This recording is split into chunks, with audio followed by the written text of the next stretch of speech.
তোমরা হয়তো ইতিমধ্যেই প্রত্যেকেই জেনে গেছো যে এবছর 2024 সালে সেন্ট্রালাইজ পদ্ধতিতে অ্যাডমিশন কিন্তু ইলেকশনের পরেই শুরু হচ্ছে, অর্থাৎ 4 তারিখের পরেই কিন্তু কলেজে ফর্ম ফিল আপ শুরু হচ্ছে এবং কলেজের ফর্ম ফিল আপ কিন্তু 20 জুন পর্যন্ত চলবে এবং জুলাই মাসের 2 তারিখ থেকে কিন্তু কলেজে অ্যাডমিশন প্রসেস শুরু হয়ে যাবে এবং অগস্ট মাসের 1 তারিখ থেকে কিন্তু কলেজ শুরু হয়ে যাবে।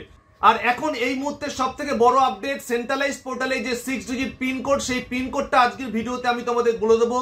তোমরা পিনকোড বসিয়ে কিন্তু নিজেরাই কিন্তু চেক করে নিতে পারবে সেন্ট্রালাইজ পোর্টাল থেকে কিভাবে অ্যাডমিশন নেবে। তাই ভিডিওটি কিন্তু প্রথম থেকে শেষ পর্যন্ত অবশ্যই দেখার চেষ্টা করবে। আমি ভিডিও চলাকালীন কিন্তু পিনকোডটা তোমাদের বলে দেবো। 2024 সালে যারা কলেজে ভর্তি হবে তাদের প্রত্যেকের জন্য এই মুহূর্তে সব থেকে গুরুত্বপূর্ণ আপডেট, কারণ অ্যাডমিশন পোর্টাল আপনারা হয়তো আগেই জেনে গেছেন wbcap.in এই ওয়েবসাইটের মাধ্যমে কিন্তু আপনাদের কলেজে ভর্তি হতে হবে। তা অ্যাডমিশন পোর্টালের মধ্যে আমরা ক্লিক করলাম। অ্যাডমিশন পোর্টালে যখনই ক্লিক করলাম আমাদের সামনে কিন্তু দেখাচ্ছে 6 ডিজিট পিনকোড দেওয়ার জন্য। তা 6 ডিজিট পিনকোড কিন্তু আমরা কেউ জানি না, কিন্তু এই মুহূর্তে আপডেট আমাদের কাছে চলে এসছে। 6 ডিজিট পিনকোড কিন্তু আমাদের হাতে চলে এসছে।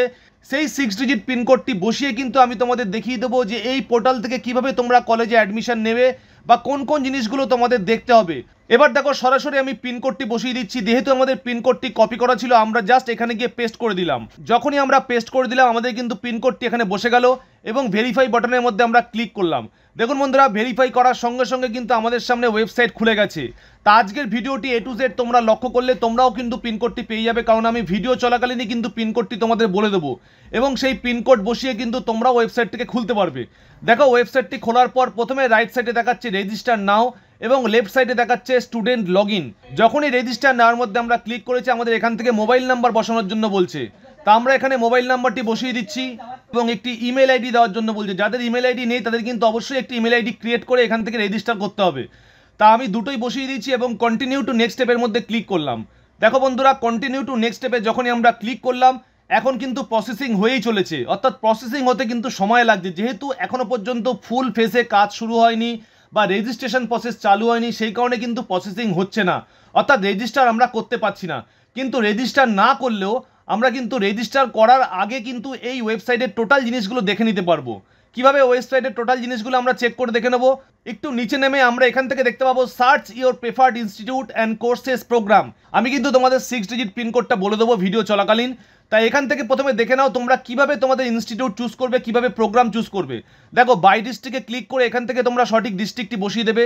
তা আমাদের যেহেতু সাউথ 24 পরগনা ডিস্ট্রিক্ট, আমরা সাউথ 24 পরগনা বসিয়ে দিলাম। তারপরে সিলেক্ট প্রোগ্রামের মধ্যে ক্লিক করবে। তা প্রোগ্রামে ক্লিক করে কিন্তু এখান থেকে দেখতে পাচ্ছ 3 ইয়ার মাল্টি ডিসিপ্লিনারি রয়েছে, অর্থাৎ এটা বিএ পাস কোর্স, তারপরে রয়েছে বিকম পাস কোর্স, তারপরে রয়েছে বিএসসি পাস কোর্স। এরকম সব রকমের কোর্স কিন্তু তোমাদের এখান থেকে দেখাবে। তা যে কোর্সে তুমি ভর্তি হতে চাইছো বা যে কোর্সে অ্যাডমিশন নিতে চাইছো সেই কোর্সটিকে সিলেকশন করবে। ধরো কেউ পাস কোর্সে অ্যাডমিশন নিতে চাইছে, তাহলে 3 ইয়ার মাল্টিডিসিপ্লিনারি বিএর মধ্যে আমরা ক্লিক করব। ক্লিক করার সঙ্গে সঙ্গে নিচে দেখো এখান থেকে কলেজ চুজ করবার জন্য বলছে। তা আমরা এখান থেকে কিন্তু যে কোনো একটি কলেজ চুজ করে দেবো। ধরো আমি এখান থেকে চুজ করে দিলাম বিজয়গড় জ্যোতিষ রায় কলেজ এবং চুজ করে সার্চ বাটনের মধ্যে ক্লিক করলাম।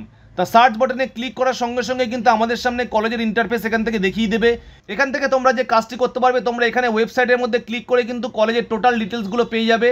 দ্বিতীয় যে রয়েছে সিট ম্যাট্রিক্স, এই সিট ম্যাট্রিক্সে ক্লিক করে তোমরা দেখে নিতে পারবে এই কলেজে কতগুলো আসন রয়েছে পাস কোর্সের মধ্যে এবং এসসি এসটি ওবিসি ক্যাটাগরির জন্য কাদের কাদের বরাদ্দ রয়েছে সিট।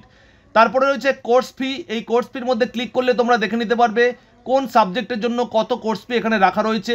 সব ডিটেলসগুলো কিন্তু তোমরা এখান থেকে পেয়ে যাবে। এরপর লাস্টে রয়েছে এলিজিবিলিটি, অর্থাৎ এই কোর্সে অ্যাপ্লাই করবার জন্য তোমাদের কি এলিজিবিলিটি লাগবে। তা মোটামুটি তোমরা এটা বুঝে গেলে। এবার এই জিনিসটাকেও কিন্তু তোমরা বাই প্রোগ্রামে ক্লিক করে করতে পারবে।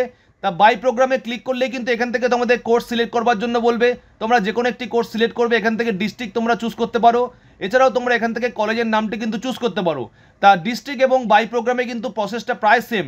আর সাবজেক্ট দিয়ে যদি তোমরা চুজ করতে চাও তোমরা বাই সাবজেক্টের মধ্যে ক্লিক করবে। এখান থেকে কিন্তু সরাসরি তোমরা যে সাবজেক্ট নিয়ে পড়তে চাইছো, ধরো কেউ অ্যাকাউন্টেন্সি অনার্স নিয়ে পড়বে, তাহলে অ্যাকাউন্টেন্সির মধ্যে ক্লিক করবে এবং সিলেক্ট ইউনিভার্সিটি অপশন থেকে এখান থেকে কোন ইউনিভার্সিটির আন্ডারে তোমরা ভর্তি হতে চাইছো।